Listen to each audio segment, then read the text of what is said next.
we remain steadfast in our commitment in delivering local news that matters. Stories that inspire. Enriching the lives of Filipinos in the Philippines and across the globe. This is your GMA Regional TV. Buong puso para sa Pilipino.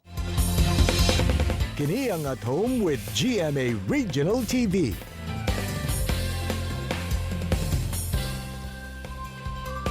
Mayong buntag, Southern Mindanao ug Caraga Region. Kini ang At Home with GMA Regional TV.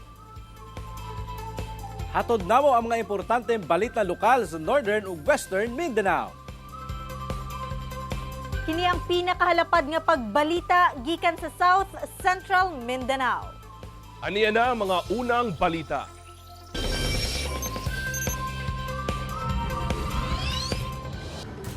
Nakasinati sab og pagbaha ang pipila ka lugar sa Kalinan, Davao City kagabi hatod sa kusog nga ulang nasinati nga epekto sa shear line. Tungod sa baha, naglisod og latas sa kadalanan ang usa ka ambulansya kagabi sa Kalinan, Davao City. Gani ang usasab ka bata gisuksok na lamang ang iyang tsinelas sa iyang kamot. Samtang kapaabot kanus amo hinay ang tubig baha aron mo tabok o makatabok sa pikas bahin sa kalsada. Igod na lamang nagatan-aw sa kusog nga bulog sa tubig ang mga na-stranded ug mga motorista sa abandoned nga boundary sa Malagos ug Kalinan sa Davao City. Human miapaw ang tubig sa sapa. Hinuon ni kunhod na ang tubig human sa pipila ka oras. Sa rainfall forecast sa Pag-asa kagahapon, shear line ang nagatud og mga pag-ulan sa Mindanao.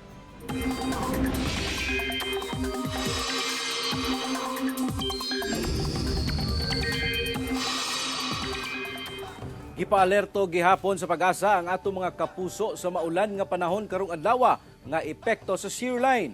Hangtod unyang gabi lauman ang maulan nga panahon sa Albay, Sorsogon, Catanduanes, Masbate, Biliran, Northern Samar ug Eastern Samar. Apektado sab ang ubang parte sa Visayas, Camarines Norte, southern portion sa Quezon, Marinduque, Oriental Mindoro, Romblon, Surigao del Norte ug Dinagat Islands. Sa kadaghan sa volume sa ulan nga mubunok sa maong mga lugar, taas ang tsansa sa hulga sa baha ug landslide. Sugod karong buntag hangtod unyang gabi, taas ang tsansa sa pag-ulan sa Mindanao base sa rainfall forecast sa Metro Weather.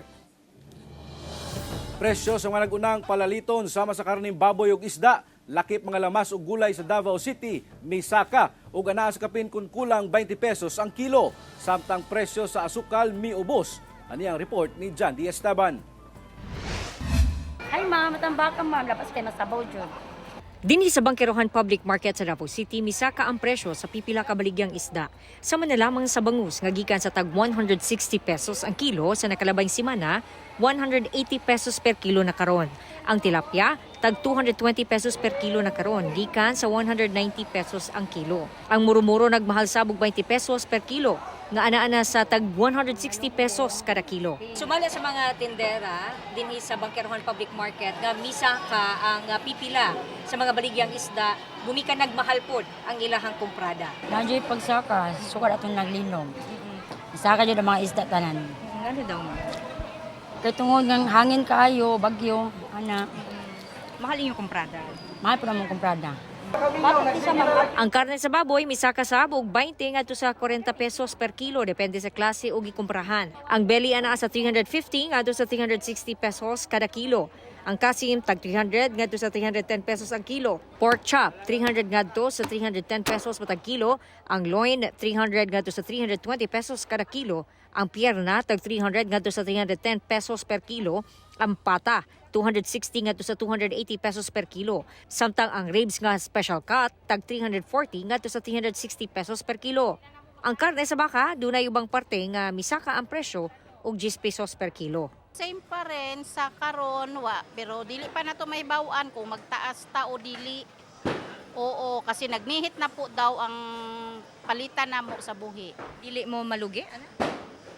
Medyo malugi sa karon pero nag-adjust pa mi baka by December ata magtaas o hindi pa alam. Miusbaw sab ang presyo sa daghang gulay ug lamas. 5 ngadto sa 20 pesos per kilo ang gisaka.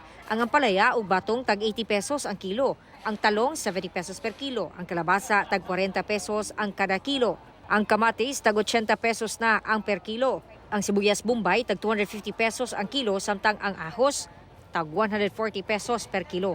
Hasta ang presyo sa bugas, dunay pagsaka sa presyo. Sumala sa Department of Agriculture Region 11 nga lauman nga musaka pa ang presyo sa pipila ka mga agriculture commodities samtang nagkaduulang Pasko. In the previous 2 weeks, so nalang siya at least mga 10% increase, 10 pesos, 20 pesos increase as of yesterday. So meaning to say, nalang yun siya taas because nakabalo na ta na Christmas season is coming up. Hinuon, dunay mga nag-ubos ang presyo sa masasukar. 83 pesos per kilo ang white sugar ug 70 pesos per kilo ang brown. Samtang ang ubang palaliton, nagpabilin ang presyo. Kauban si Jojo Solarte sa kamera. Ako si Jandy Esteban para sa At Home with GMA Regional TV. Duha ka miyembro sa NPA nga adunay warrant of arrest na dakpan sa kapulisan sa Hingoog City, Misamis Oriental. Aniya ang dugang detalye. Pasado alas 3 sa kadlawon adlang Biyernes, gironda sa kapulisan sa 1st Provincial Mobile Force Company sa Misamis Oriental, kauban ng Provincial Intelligence Unit ug Bayugan City Police, ang usa ka panimalay sa sitio Dukdukan, Barangay Eureka, Hingoog City. Ang target sa operasyon, ang kanhi leader sa Guerrilla Front 4A sa New People's Army nga si Panaw Lagawlaw, 40 anyos nga residente lang sab sa lugar. Si Lagawlaw, wanted sa kasong murder sa Bayugan City. Kani siya murao dagi katumang ng mga NPAs nga ibang final kaso sa una nga na-involved sa mga encounters between the AFP and ilang grupo. So na-identified man kanila sila sa mga sa AFP. Matod ipang pailan kanila sila og kaso. Sa karon gidala na kuno ang dinakpan sa Bayugan City aron tubangon ang iyang kaso. Samtang adlang Lunes, usa ka wanted sa kasong attempted murder og miyembro sab si NPA ang misurrender sa kapulisan sa 1st PMFC. Ang suspect gikan gihapon sa sitio Dukdukan sa Barangay Eureka sa Hingoog City ug wanted sa Bayugan City. Panahon na nga mobalik ka mo sa sabakan sa gobyerno. Ang gobyerno kadaghan kay programa para sa inyo unta inyong ibil labi kaning i-clip na to karon i-avail unta sa mga membro sa mga walong grupo. Ako si James Paulo Yap para sa At Home with GMA Regional TV. Kini ang At Home with GMA Regional TV.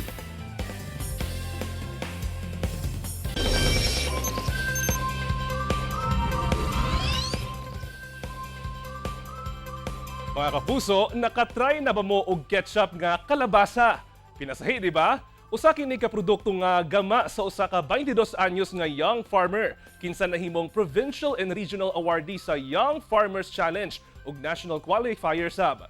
Unsa ka ang lasa niini ug paunsa ka nagsugod ang idea nga himuong ketchup ang kalabasa? Karong buntaga atong sayron og makauban si Andrea Rose Reyno. Andrea, good morning and welcome sa At Home with GMA Regional TV. Good morning, no. Good morning, Sir Kent. Good morning po sa atong mga televiewers. Ayun.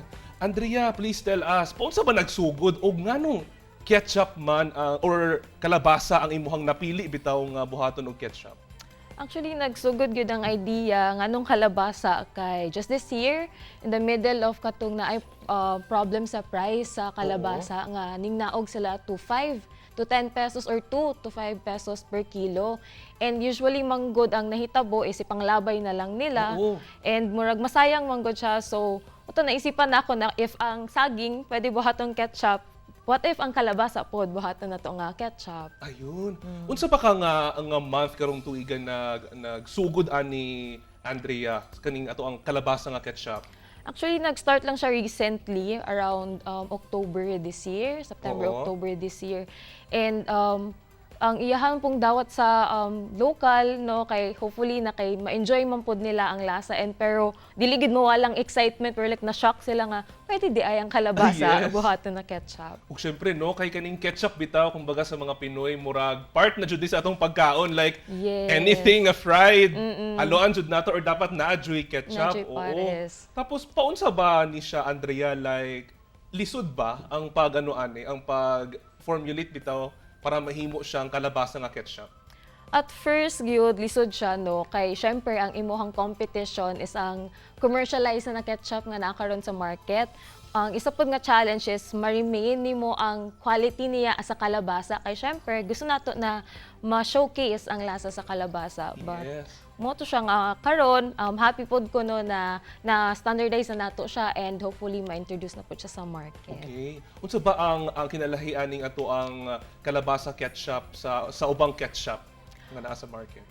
First jud no, ako maingon ang color itself kay yellow siya, murag mao gyud na ang norm nga nganong yellow iyang ketchup tapos ang uban kay red. Aside na ang content itself na wala jud siya artificial preservatives. Okay. Like ako ang gitry na magpabiling gyud ang lasa ni kalabasa sa iyaha. Ayun. Ug mga kapuso no, for your information kaning si Andrea kay usa ni siya ka political science student. Yes, po. Fourth year political science student Yes, po. og I bet plano nimo nga mahimong lawyer put in the future. Oo, And you've mentioned no nga murag naapod kay uban pa nga murag mga activities para mag-give back sa ato ang community. Yes, part pod no sa social responsibility nato nga farmer or like ako na ako sa processing to give back to them. I am planning pod na to have mga partner land area sa ato ang IP especially dito sa Davao de Oro. Yes. And then akong plan is hopefully makahatag kog seedling sa ilaha, fertilizer, nice. and then sila ang magtanom and at the end of the day is ako pong paliton sa ilaha. Oo. Ug syempre no, a while ago na interview po nato dinhi si Kenneth. Oo. Ug na-ask po nato about kat ng ano bitaw, kanang stereotype about sa farming kumbaga. Para sa imo, unsa ba ka important ang role sa youth para ma-secure pod ang ato ang food security bitaw sa Philippines? First, good sa idea na young farmer, nga bata pa ta magsugod, no? Actually, dapat i-break nato na siya nga norm, no? oo. Nga start them young, ana gani sila. So, karon pa lang, kay naman tay chance nga maka-innovate og something or like makabuhat ta og something out sa atong comfort zone na makatabang pod ta.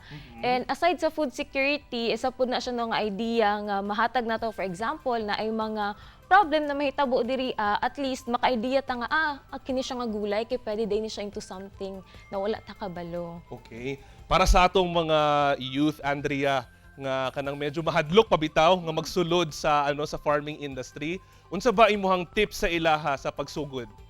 Maingon lang dyan ako, no? At first, kanang murag, naagid siya stereotyping. Kulba siya, kay syempre imuhang murag ka-competent siya kay mga tigulang na sa imuha. But wala may mali sa pag-start karon.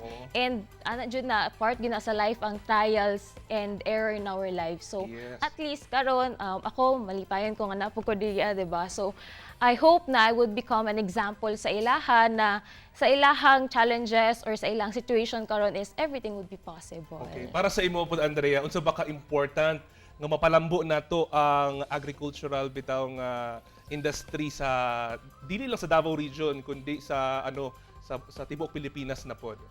Importante siya na especially kami karon kay 'di ba ang stereotyping is 50 to 60 years old and nahitabo lang ang agriculture like retirement lang sa mga older sa amua. But as of the moment kami manggod mas kakatamang gud ang daghan karon no nga population. So hopefully dapat mabalanse pod nato ang naa sa society kung naapod sa mga professional side, naapod ang mag-produce og mga pagkaon para sa mga consumers diri sa ato. Og kato mga kapuso ha, na dunggan ninyo kung unsa ka importante ang role sa youth para mapadayon ang ato ang agricultural sector bitaw og ma-secure ang ato ang food security sa Pilipinas. Og syempre no, Andrea, sa imuhang edad karon, please encourage our youth bitaw nga musulod sa kaning sa farming industry. Sa mga kaparehan ako no na youth out there, I encourage you na to try daghan man og aspect or sector ang agriculture, dili lang man sa pagtanom, but para sa kuha I do processing. So try nato nga i-innovate ang mga naa karon sa tuang agricultural product na available para at least makatabang ta dili lang pud no sa tong mga kaugalingon but also maka-give back pud ta for the society. Ayun, o kato mga kapuso, again na dunggan ninyo ang gi-mention ni Andrea no nga wala ni sa edad kumbaga ang farming, pero gina-encourage nato nga as early as possible kumbaga magsulod ta sa farming to ensure ang ato ang food security dili lang sa Davao Region kundi sa tibuok pod Pilipinas.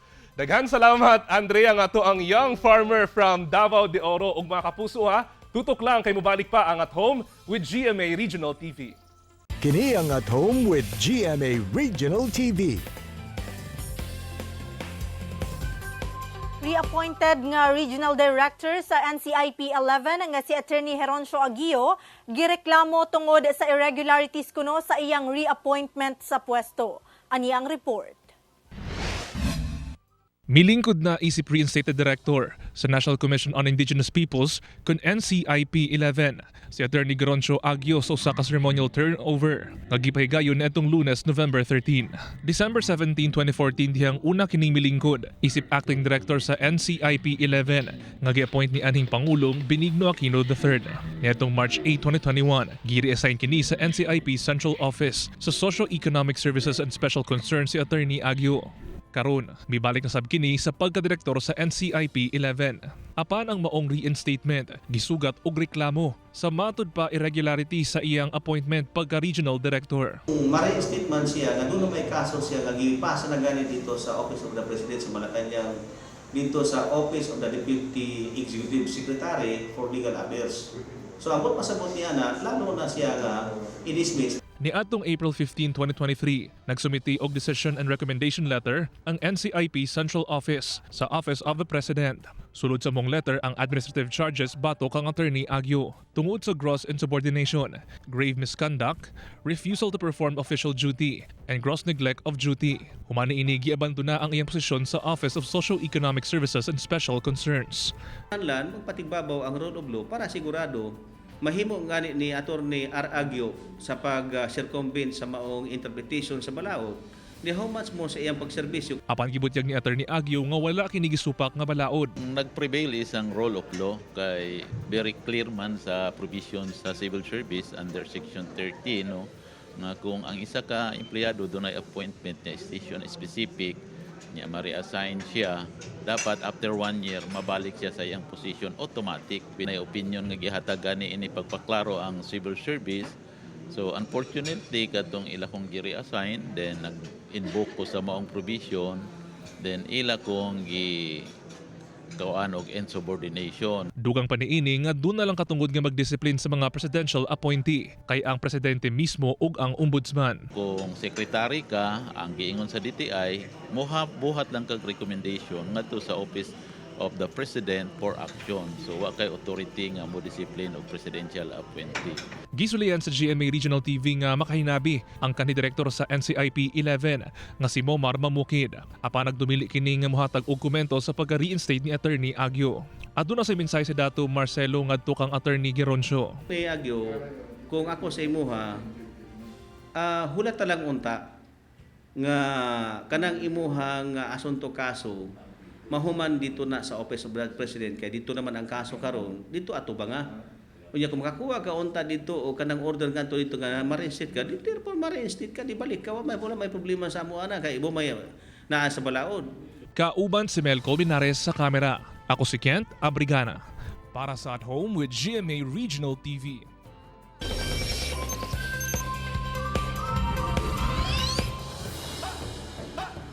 Upat katao ang patay, samtang libuan ka mga residente ang gihikling sa grabing pagbaha sa Brazil. Sa drone video, tataw ang danyos nga hatod sa grabing pagbaha sa South Brazil. Sumala pa nga naa sa upat katao ang patay, human ang walay puas nga ulan nga naghatod og grabing baha. Sumala pa nga ang river sa Cairo de Grande do Sul State ang miabot sa 16 meters ang pagtaas sa tubig baha hatod sa ulan niadtong Sabado. Hinungdan nga gilapawan ang syudad sa São Sebastião do Cai. Tungod niini, libuan ka mga residente ang gihikling sa mga gym ug park alang sa ilang seguridad. Sumala sa mga bakwit nga wala sila'y nasalba nga gamit o kinahanglan nilang magsugod pag-usab. Department of Trade and Industry 9 ug Zamboanga City Treasurer's Office gipang monitor ang mga timbangan sa main public market sa Dakbayan isip pagpangandam karong holiday season. Ano ang report ni Krisa Dapitan? Tibok puwersang gimonitor o gironda sa DTI 9 ug City Treasurer's Office ang Zamboanga City Main Public Market ato sa Operation Timbangan. Sa 104 market stalls, 7 katimbangan ang ilang nakumpiska tungod depektibo kini ug uncalibrated. Ug anaa sa 99 ka market stalls ang unregistered sa weight and measure kini ubos sa City Ordinance 1992-005. Ubos sa maong balaod, nagkantidad og 70 pesos ang registration sa weights and measures. Apan kung wala nakaparegister og nasakpan sa City Treasurer's Office, muabot sa 570 pesos ang penalty. Gani, miabot sa kapin 56,000 pesos ang nakolekta sa maong opisina. Ang validity ng calibration po is 1 year. So next year, kailangan i-renew nila. Karong holiday season, kung diin dagsa na ang mga mamalitay, gipakusgan gayud sa duha ka opisina ang pagmonitor sa mga timbangan. Gani, aduna gihapoy mga surprise inspections nga ilang ipahigayon aron masiguro nga misunod gayud sa balaod ang mga mamaligiay. Tumong niini nga dili malugi ang mga mamalitay, ilabi pa nga nagpabiling mahal ang mga palaliton karon sa merkado. Ito ay yearly namin ginagawa para malaman namin na yung mga timbangan or weighing scales ay calibrated. Para naman ang mga consumers natin ay they get the best value for their money. Panawagan nila sa publiko nga i-check ang mga timbangan ug siguruhon nga aduna kini sticker gikan sa City Treasurer's Office. Lalagay naman namin yung sticker at yung year kung kailan nag-calibrate. Para sigurado na tama yung binibigay yung mga nagbebenta ng goods. Hindi sila malulugi po. Kauban si Jerwin Fernando sa kamera. Ako si Krisa Dapitan para sa At Home with GMA Regional TV. Libuan ka mga binuhing hayop sa pipila ka lugar sa Makilala, Cotabato ang nakapaymulos sa Animal Mission sa Provincial Veterinarian's Office. Kini aron sa pagsiguro sa maayong panglawas sa mga domestic ug farm animals. Sumala sa Office of Provincial Veterinarian sa Cotabato, ana sa 11,920 ka mga binuhing hayop ang gidapatan og veterinary services sama sa anti-rabies vaccination, treatment, deworming, check-up, treatment, ingon man paghatag og mga bitamina sa mga hayop ato sa Animal Mission sa Makilala, Cotabato. Gipanag-ihan kini sa kapin 300 ka pet owners ug mga mag-uuma. Nagpahigayon sab og lecture ang mga personahe sa OpVet ngadto sa mga nanag-iya sa mga hayop alang sa saktong pag-atiman sa ilang mga binuhi. Gilaraw sa mga aktibidad nga maatiman ang panglawas sa mga hayop mapa-domestic man o farm animals aron nga mapugnan ang bisan unsa man nga mga sakit nga posibleng makaapekto sa poultry ug livestock industry sa probinsya ingon man sa mga residente. Mga kapuso, 33 days na lang, Pasko na! Mawakadto ang mga ulahing balita sa Mindanao karong adlaw. Mamahimo ninyo kini makita pag-usab pinaagi sa pagbisita sa official website sa GMA Regional TV o bisitaha ang among official YouTube channel o i-click ang subscribe button para sa pinakaulahing balita. Daghang salamat sa atong mga kapuso sa Mindanao nga nagalantaw kanamo ug sa atong mga kapuso abroad. Padayon lang sa pagtutok sa mga lokal nga balita matag adlaw tungod sa GMA Regional TV, Local News Matters. Kami sa At Home with GMA Regional TV, tibuok puwersa para sa mas dakong misyon ug mas salapad nga pagserbisyo sa nasod.